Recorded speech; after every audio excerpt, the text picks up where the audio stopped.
Kill me! I'm here! Kill me!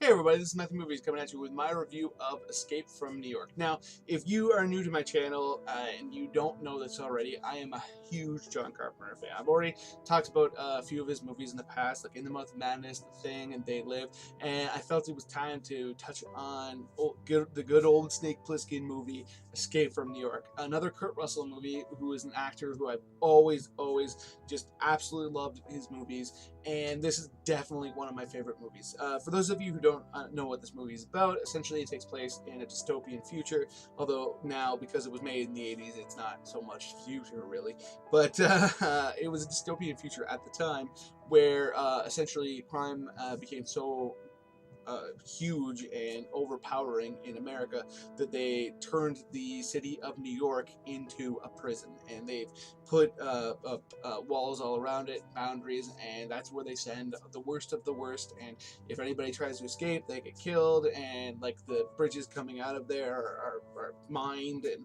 all that kind of thing, just to keep the people in there. And once you're in there, you're left completely to your own devices. They don't care if you live or die. They don't care what you do. Basically anything. It's anything can happen in there. The inmates are definitely running the asylum.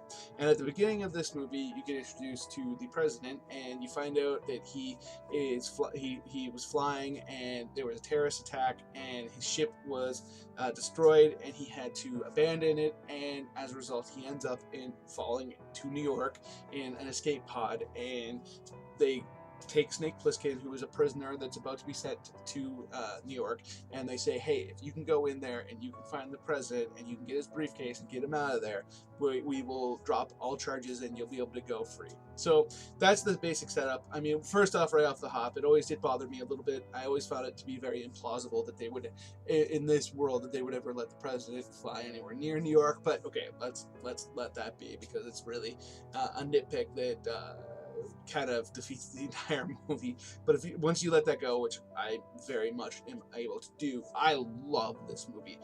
For things that are one of its biggest strengths to me is definitely its score. Like a lot of John Carpenter movies, he does the score for it, and it's very synth heavy, and it's very dated. It definitely plays like a score from the 80s, but it's not it's not catchy. It's not something that is distracting. It really effectively adds to the tone of the movie, which is very down and dirty and grimy, and there's like a real perfection to it, because it really, in the moments where Snake is in some kind of peril, or a character that we like is in some kind of peril, it really picks up and gives you this foreboding that may not have been there otherwise, other than just caring about the character, but really ups the ante in that regard. This movie doesn't pull any punches. There's definitely lots of violence. You see that there are people that definitely meet pretty grisly looking ends, and yet at the same time there is definitely a lot of characters that you grow to love. Like there's a character that goes by the name of Cabby that is absolutely just so charming, and it's played by Ernest Borgnine, and you can't help but love him. And you throughout the entire movie, you really are like, how did a guy like that end up in this hellhole? But you really love him. There's charm. Like there's moments where he's walking through, and you can see some of the prisoners are putting on like a play for their fellow inmates, and it's a horrible production, but there's something nice to it.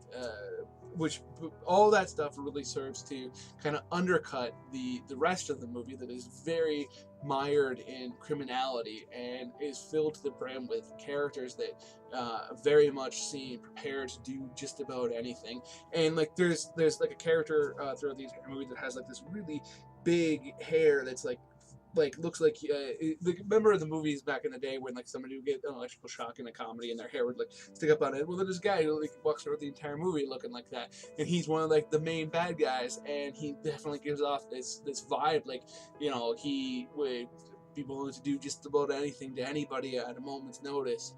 And they also do things like there's a moment where Snake has to get into this basically wrestling ring, and he has to fight for his life against a gentleman. The other character is played by Ox Baker, who's this famous wrestler from back in the day. Just this massive man, and he just dwarfs Snake when they're in the ring together. And he has they have weapons, and there's like this feeling that how could he possibly get out of it? And when he does, when he ends up happening is just perfection.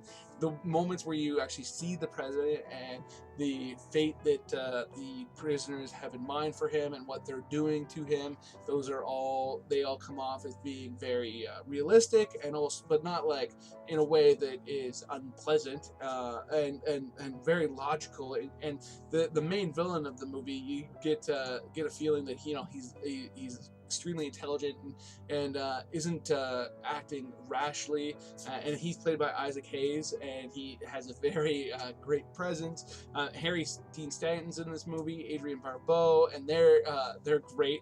There's a runner throughout most of the movie where every time people come across Snake, they remark that they thought he was dead, which is really effective and gives you an idea that he's a very infamous criminal and why they chose him, and makes it more believable that he's able to do the things that he does. And just across the board, there's great commentary on the criminal nature of society, and the nature of the rest of us who just kind of want to get those people that we feel are dangerous and get them out of our faces, so we don't have to think about them, and what effect that has on them, and what that means about us. And there's all kinds of stuff like that where you can really see that John Carpenter, he's not just creating a world, he has the reasons behind what he's doing, and the people that you meet in there, even the kindest of them all, like Cabby, you can see that there's a reason why he's been able to survive in there, and the things that he's done. And then you juxtapose that with the innocence of the character that you feel, and every time he delivers a line, because he always seems to have such enthusiasm, and it just all comes together to create a really multifaceted world that you begin to invest in over time. And to me, it's just a fantastic movie. So those are my thoughts on Escape from New York. If you've seen the movie, let me know in the comments below. Let me know if you're a big fan of it too. Let me know if you're a Carpenter fan or a Kurt Russell fan, or if you've never heard of this movie, let me know that. And if you've seen Escape from LA, the far inferior sequel, please don't judge this movie based on that. Just pretend like that movie never existed and watch this. Aside from one moment in Escape from LA that's really worthwhile with Bruce Campbell, but otherwise it's just a really subpar effort. Please hit that like button. It does great things for my channel, and I'll be very appreciative. And subscribe. If you're new to the channel, please subscribe. I love talking to you guys about movies, and it means the world to me. And if you haven't yet, hit that notification button so you know when one of my videos comes out. Other than that, have yourself a nice day.